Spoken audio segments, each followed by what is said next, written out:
लीलावती देवी महिला महाविद्यालय के ऑनलाइन एजुकेशन में आपका स्वागत है।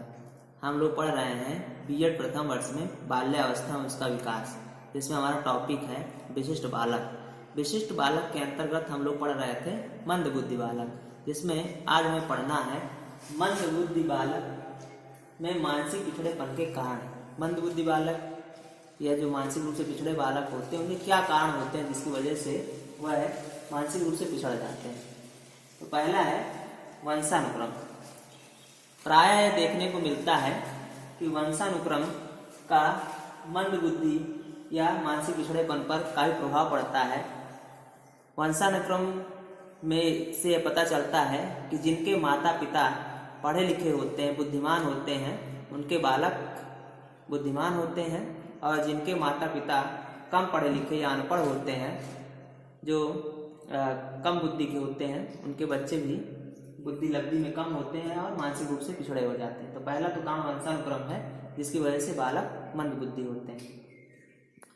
दूसरा है वातावरण। वातावरण का भी प्रभाव मानसिक पिछड़ेपन पर काफी पड़ता है। यदि बालक जहाँ पर रह रहा है वहाँ का वातावरण काफी समृद्ध है, वहाँ चारों तरफ का माहौल अच्छा है, तो उन बच्चों की बुद्धि लब्धि अच्छी होती है। किंतु यदि वहाँ का वातावरण अच्छा नहीं है, वहाँ आसपास कम पढ़े लिखे लोग हैं, या वहाँ शिक्षा का माहौल बहुत ही ज़्यादा गिरा हुआ है, उसका स्तर निम्न है, तो वह बालक मंदबुद्धि हो जाते हैं। इसके बाद है नंबर 3 पारिवारिक वातावरण। पारिवारिक वातावरण भी बालक के मानसिक पिछड़ेपन में अपनी अहम भूमिका निभाता है। यदि परिवार के लोग शिक्षित होते हैं तो बालकों पर ध्यान देते हैं, उनकी देखभाल करते हैं, और उनकी जो उनकी इच्छाएं होती हैं, जो उनकी चेष्टा होती है, उसको संतुष्ट करते हैं। किंतु यदि परिवार में माता पिता दोनों लोग जॉब में हैं, या पिता बाहर रहकर जॉब करता है, बच्चों को सही से ध्यान नहीं दिया जाता है, या परिवार का बहुत बड़ा आकार है, तो ऐसे में वह बालक पिछड़ जाते हैं या मंदबुद्धि हो जाते हैं। इसके बाद है बीमारी। बीमारी की वजह से भी बालक मानसिक रूप से पिछड़े हो जाते हैं या मंदबुद्धि हो जाते हैं। प्राय देखा जाता है कि प्रसव के पूर्व या प्रसव के बाद विभिन्न प्रकार की मस्तिष्क की ज्वार या विभिन्न प्रकार के मस्तिष्क पे चोट लगने या किसी गंभीर बीमारी की वजह से विभिन्न प्रकार की उनमें समस्याएं उत्पन्न होती हैं, जिससे वह मंदबुद्धि हो जाते हैं। इसके बाद है निम्न सामाजिक व आर्थिक स्तर। निम्न सामाजिक व आर्थिक स्तर भी बालक के मंदबुद्धि होने का एक कारण है। यदि बालक का सामाजिक एवं आर्थिक स्तर समृद्ध होता है तो उनको विभिन्न प्रकार के संसाधन उपलब्ध होते हैं और वह विभिन्न प्रकार की जानकारियों से समृद्ध होते हैं। किंतु जिन बालकों के पास सामाजिक एवं आर्थिक स्थिति अच्छी नहीं होती है, विभिन्न प्रकार के संसाधन उपलब्ध नहीं होते हैं, तो वह उन संसाधनों के अभाव में जागरूकता की कमी के कारण मंदबुद्धि हो जाते हैं। और प्रायः देखने को मिलता है कि जो सामाजिक एवं आर्थिक रूप से समृद्ध परिवार होते हैं, उनके बच्चे सामाजिक एवं आर्थिक रूप से जो निम्न स्तर के परिवार होते हैं उनसे ज़्यादा मजबूत होते हैं या ज़्यादा अच्छे होते हैं। इसके बाद है असंतुलित ग्रंथि स्राव। असंतुलित ग्रंथि स्राव के कारण भी प्रायः बालक मंदबुद्धि हो जाते हैं। हमारे शरीर में विभिन्न प्रकार की ग्रंथियां होते हैं, जिनके कम या अधिक स्राव के कारण बालक में मंदबुद्धिता या पिछड़ापन, मानसिक पिछड़ापन उत्पन्न हो जाता है। प्राय देखने को मिलता है जैसे प्यूटरी ग्रंथि आदि हैं, इनके अधिक स्राव या कम स्राव से विभिन्न प्रकार की मानसिक विक्षिप्तताएं उत्पन्न होती हैं और वह मानसिक पिछड़ेपन का एक कारण बनती है। इसके बाद है एक्सरे का प्रभाव। प्राय देखा जाता है कि गर्भावस्था के दौरान कई बार बालक का एक्सरे कराना पड़ता है, या माता किसी प्रकार की समस्या उत्पन्न होने पर एक्सरे का प्रयोग होता है।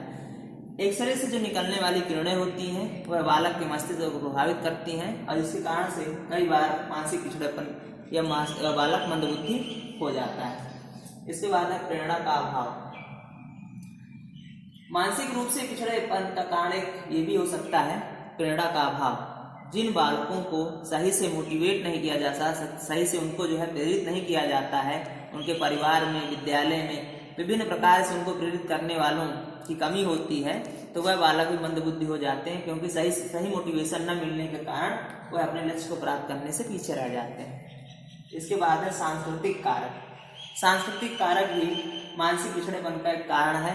विभिन्न प्रकार की संस्कृतियों में यदि संस्कृति में जो हमारी संस्कृति है वह पिछड़ी हुई है और वहाँ का रहन सहन, खान पान, जो तौर तरीके हैं वह सब रूढ़िवादी हैं, तो बालक मंदबुद्धि हो जाते हैं। प्राय देखने को मिलता है कि शहर के जो बच्चे होते हैं वह गांव स्तर के बच्चों से मानसिक रूप से ज़्यादा सक्षम होते हैं। इसके बाद हम लोग देखेंगे मंदबुद्धि बालकों की शिक्षा और समायोजन। ये जो मंदबुद्धि बालक हैं इनकी किस प्रकार से इन्हें शिक्षित किया जाए, किस प्रकार से इनका समायोजन किया जाए जिससे यह अपने लक्ष्य, अपने उद्देश्यों को प्राप्त कर सकें, अपना जीविकोपार्जन कर सकें और एक अच्छे नागरिक बन सकें, समाज में अपना अहम योगदान दे सकें। उसके लिए हमें क्या करना चाहिए? तो सबसे पहले है विशिष्ट विद्यालय की व्यवस्था। मंदबुद्धि बालकों के लिए विशिष्ट विद्यालयों की व्यवस्था की जानी चाहिए, जहाँ पर उनके रहने और पढ़ने की दोनों प्रकार की व्यवस्थाएं होनी चाहिए और वहाँ पर इनकी आवश्यकता के आधार पर इनको शिक्षा प्रदान की जानी चाहिए। साथ ही इनको वहाँ पर निर्देशन एवं परामर्श मिलना चाहिए और सभी प्रकार से इनको सहयोग प्रदान करने वाले अध्यापकों से सुविधाएं मिलनी चाहिए जिससे यह सफलता प्राप्त कर सके। इसके बाद है विशेष पाठ्यक्रम। विशेष पाठ्यक्रम भी मंदबुद्धि बालकों की शिक्षा का एक अहम अंग है। उनकी आवश्यकता के अनुसार पाठ्यक्रम का निर्माण किया जाना चाहिए।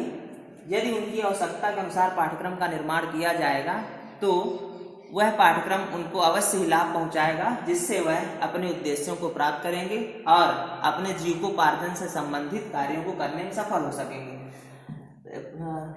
ये बहुत ही अच्छा यह होगा कि मंदबुद्धि बालकों के लिए ऐसे पाठ्यक्रम की व्यवस्था की जाए जिसमें दस्तकारी, सिलाई, कढ़ाई, बुनाई दस्तकारी आदि को शामिल किया जाए, जिससे आगे चलकर वह अपना जीविकोपार्जन कर सके। इसके बाद है विशेष कक्षा का आयोजन। जो ऐसे बालक हैं जिनकी बुद्धि लब्धि थोड़ा कम है, तो ऐसे बालकों को सामान्य विद्यालयों में ही शिक्षा दी जानी चाहिए, किंतु उनको सही से समझने के लिए, उनकी समस्याओं का निवारण करने के लिए उनको विशेष कक्षाओं का भी आयोजन किया जाना चाहिए, जहां पर उनकी समस्याओं का हम निदान कर सकें, उनकी कठिनाइयों को दूर कर सकें। इसके बाद है योग्य व प्रशिक्षित शिक्षक। मंदबुद्धि बालकों की शिक्षा के लिए योग्य एवं प्रशिक्षित शिक्षकों की आवश्यकता होती है। ऐसे शिक्षक हों जो उनके साथ सहानुभूति रखें, उनकी देखभाल करें। ऐसे शिक्षक ना हो जो उनका उपहास करने वाले हों या उनको पढ़ाने में रुचि रखने वाले ना हों। तो इसलिए शिक्षकों का भी अहम योगदान है कि वह बालकों को समझें और उनके अनुसार उनको शिक्षा प्रदान करें। इसके बाद सामाजिक व व्यक्तिगत प्रशिक्षण। सामाजिक व व्यक्तिगत प्रशिक्षण मतलब यह है कि बालक जिस समाज से संबंधित होता है उस समाज के जो तौर तरीके हैं, रहन सहन है, खान पान है, उससे संबंधित करके उसको वहाँ पर कुशल जीवन यापन करने के लिए उसे प्रशिक्षित करना। साथ ही व्यक्तिगत प्रशिक्षण, बालक को इस प्रकार के व्यक्तिगत प्रशिक्षण प्रदान किए जाए जिससे वह भावी जीवन में सफलता प्राप्त कर सके। उसे विभिन्न प्रकार के कौशल, सिलाई, कढ़ाई, बुनाई, दस्तकारी, हस्तशिल्प, विभिन्न प्रकार के इस प्रकार से व्यक्तिगत प्रशिक्षण दिए जाएं जिससे वह अपने जीवन में आने वाली कठिनाइयों को दूर कर सके। साथ ही कपड़ा अपने खान पान, साफ सफाई और अपने कमरे की सफाई, अपने घर की सफाई, ये विभिन्न प्रकार के व्यक्तिगत प्रशिक्षण उसे दिए जा सकते हैं जिससे वह अपनी कठिनाइयों को दूर करते हुए अपने समाज में, परिवार में समायोजन कर सके। इसके बाद है दृश्य श्रव्य सामग्री का प्रयोग। मंदबुद्धि बालकों की शिक्षा के लिए दृश्य श्रव्य सामग्री का अधिक से अधिक प्रयोग किया जाना चाहिए, क्योंकि दृश्य श्रव्य सामग्री से बालक आसानी से सीखते हैं और उनको सीखने में आसानी सहायता मिलती है, इसलिए अधिक से अधिक इसका प्रयोग किया जाना चाहिए। इसके बाद अगला टॉपिक है अधिगम असमर्थी बालक। अधिगम असमर्थी बालक किसे कहते हैं? तो अधिगम असमर्थी बालक ऐसे बालक को कहते हैं जो शारीरिक या मानसिक किसी प्रकार की अक्षमता के कारण सीखने में असमर्थ होते हैं। ऐसे बालकों की बुद्धि लब्धि 50 से 70 के बीच में होती है। ये जो अधिगम असमर्थी बालक हैं ये प्रायः मस्तिष्क में चोट लगने, भाषा विकास न होने ठीक से दिखाई न देने, पढ़ने लिखने में असमर्थ होने के कारण या गणितीय गणना में दोष होने के कारण अधिगम में असमर्थ हो जाते हैं और जिससे इन्हें अधिगम असमर्थी बालक कहते हैं। प्रायः देखने को मिलता है कि ऐसे बालक जिनका संप्रेषण अच्छा नहीं होता, जो अपने भाव व्यक्त नहीं सही से कर पाते हैं या जिन्हें पढ़ने लिखने में गणना करने में विभिन्न प्रकार की कठिनाइयाँ होती हैं, वह अधिगम करने में असमर्थ होते हैं और वह अधिगम असमर्थी बालक कहलाते हैं। कुछ अधिगम असमर्थी विभिन्न प्रकार के कारण हो सकते हैं, जैसे उन बीमारियों संबंधित हैं कुछ हैं, जैसे मान लीजिए डिस्कैल्कुलिया है और इसके बाद डिसलैक्सिया है, अप्रेक्सिया है। ये विभिन्न प्रकार के विकार हैं, अधिगम असमर्थी विकार हैं, जिनसे ग्रसित होने पर बालक अधिगम में असमर्थ होता है। तो हम देखेंगे अधिगम असमर्थी बालक की विशेषताएं। ऐसे कौन से बालक हैं जिनको अधिगम असमर्थी बालक हैं, ये आप समझ गए हैं। इसके बाद हमको समझना है कि अधिगम असमर्थी बालक की विशेषताएं क्या होती हैं। तो पहला है शारीरिक रूप से कमजोर होते हैं। अधिगम असमर्थी बालक शारीरिक रूप से कमजोर होते हैं प्रायः। इसके बाद है शरीर की ज्ञानेंद्रियों में समायोजन का अभाव होता है। इनके पास जो ज्ञानेंद्रियां होती हैं, ज्ञानेंद्रिय आप सभी जानते हैं, आँख, नाक, त्वचा, जिह्वा, ये सब क्या है, हमारी ज्ञानेंद्रियां हैं।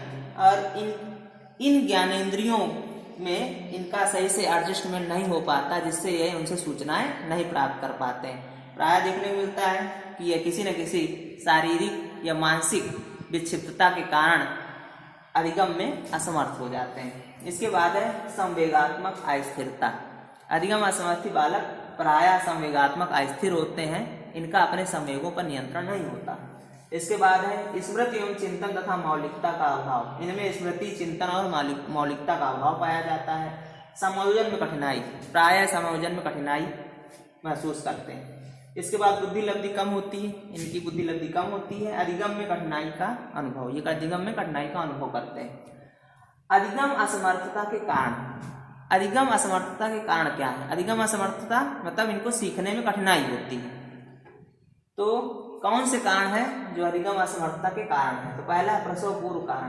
प्रसव पूर्व, जब बालक माँ के गर्भ में होता है उस समय गंभीर चोट लगने या माँ को गंभीर प्रकार की बीमारी होने या विभिन्न प्रकार के बीमारियों से ग्रस्त होने के कारण बालक अधिगम असमर्थ हो सकता है। दूसरा है जन्म के समय के कारण। जन्म के समय के कारण भी अधिगम असमर्थता उत्पन्न हो सकती है। जन्म के समय मतलब यदि बालक विभिन्न प्रकार के बीमारियों से ग्रसित है, उसे मस्तिष्की ज्वर है या जन्म के समय उसे विभिन्न प्रकार की कठिनाइयां उत्पन्न होती हैं या समय से पहले उसका प्रसव हो जाता है, तो अधिगम असमर्थता एक कारण हो सकती है। इसके बाद है शारीरिक दोष। शारीरिक दोष के कारण भी अधिगम असमर्थता होती है। यदि बालक में विभिन्न प्रकार के शारीरिक दोष हैं, जैसे उसे दिखाई न देना, सुनाई न देना, बोलने में कठिनाई, तुतलाना, हकलाना, इस प्रकार या चलने में किसी प्रकार की कठिनाई है, तो इसकी वजह से भी अधिगम असमर्थता हो सकती है। इसके बाद परिवार भी अधिगम असमर्थता का एक कारण हो सकता है। यदि परिवार के जो सदस्य हैं वह बालक पर ध्यान नहीं देते हैं या वह ऐसे परिवार में उसका जन्म हुआ है जहाँ पर अधिक जनसंख्या है और इसकी वजह से उसको विभिन्न प्रकार से उसको मदद नहीं मिलती है, तो अधिगम असमर्थी हो जाता है। इसके बाद विद्यालय भी अधिगम असमर्थता का एक कारण है। यदि विद्यालय का वातावरण अच्छा नहीं है और वहाँ पर द्वेषपूर्ण वातावरण है या वहाँ पर ज़्यादातर अनुशासनहीनता है, तो वहाँ पर वह भी अधिगम असमर्थता का एक कारण हो सकता है। इसके बाद है सामाजिक व आर्थिक स्थिति। सामाजिक व आर्थिक स्थिति भी अधिगम असमर्थता का एक कारण है। यदि बालक की सामाजिक व आर्थिक स्थिति निम्न है तो उसमें अधिगम असमर्थता हो सकती है। इसके बाद है अधिगम असमर्थी बालक की शिक्षा। अधिगम असमर्थी बालक की शिक्षा के समय हमें विशेष रूप से ध्यान देना चाहिए कि नंबर 1 है ज्ञानेंद्रिय प्रशिक्षण द्वारा उसकी शैक्षिक उपलब्धि बढ़ाई जाए। जो उसकी ज्ञानेंद्रियां हैं उनको प्रशिक्षित करके या उनके प्रशिक्षण द्वारा इसकी शैक्षिक उपलब्धि बढ़ाई जा सकती है। दूसरा है योग्य व शिक्षण विधियों के ज्ञाता शिक्षक की नियुक्ति, ऐसे शिक्षकों की नियुक्ति की जाए जो योग्य हो, साथ ही शिक्षण विधियों के बारे में उन्हें अच्छी जानकारी हो, जिससे वह बालक की समस्याओं का निदान कर सके। दूसरा है, अगला पॉइंट है, बालक मनोविज्ञान का ज्ञाता शिक्षक हो, ऐसे शिक्षकों की नियुक्ति की जाए जो मनोविज्ञान का अच्छा अध्ययन कर चुके हों या मनोविज्ञान के बारे में अच्छी जानकारी रखते हों, ताकि वो बालक को आसानी से समझ सकें। इसके बाद है टीएनएम का अधिक से अधिक प्रयोग, अधिगम असमर्थी बालकों को सिखाने के लिए हमें टीएनएम का अधिक से अधिक प्रयोग करना चाहिए, जिससे वह सीख सके। इसके बाद है बार बार अभ्यास कराना, मंदबुद्धि बालकों के लिए किसी भी कार्य को सिखाने के लिए उन्हें बार बार अभ्यास की जरूरत होती है। जितना ज्यादा उनसे अभ्यास कराया जाएगा उतना ज्यादा वो उस कार्य को करने में आसानी महसूस करेंगे। इसके बाद है ऐसे छात्रों को उनकी त्रुटियों से अवगत कराकर, ऐसे छात्र जो मंदबुद्धि हैं या असमर्थी हैं, उनको उनकी त्रुटियों से अवगत कराने पर वह कठिनाई को समझते हैं और उसको दूर करने का प्रयास करते हैं। इसके बाद दस्तकारी एवं हस्तकला, पेंटिंग आदि की शिक्षा प्रदान करके उनको व्यक्तिगत रूप से सक्षम बनाने के लिए दस्तकारी व हस्तकला, पेंटिंग आदि की शिक्षा प्रदान की जाए, जिससे उनका जीविकोपार्जन भी आगे चल के सफल हो सके। इसके बाद विशेष पाठ्यक्रम का निर्माण किया जाए, अधिगम असमर्थी बालकों के लिए विशेष पाठ्यक्रम का निर्माण किया जाए जो उनके व्यक्तिगत और सामाजिक स्तर को ध्यान में रखकर बनाया जाए, जिससे वह अपने जीवन में सफलता प्राप्त कर सकें। इसके बाद अभिप्रेरणा द्वारा अधिगम असमर्थी बालकों को अधिक से अधिक मोटिवेट किया जाए, उन्हें इस प्रकार से प्रेरित किया जाए कि वह अपने लक्ष्य और अपने उद्देश्य को प्राप्त करने में सफल हो सके। आज के लिए इतना ही। अगली क्लास में हम लोग पढ़ेंगे शारीरिक रूप से दिव्यांग बालक। धन्यवाद।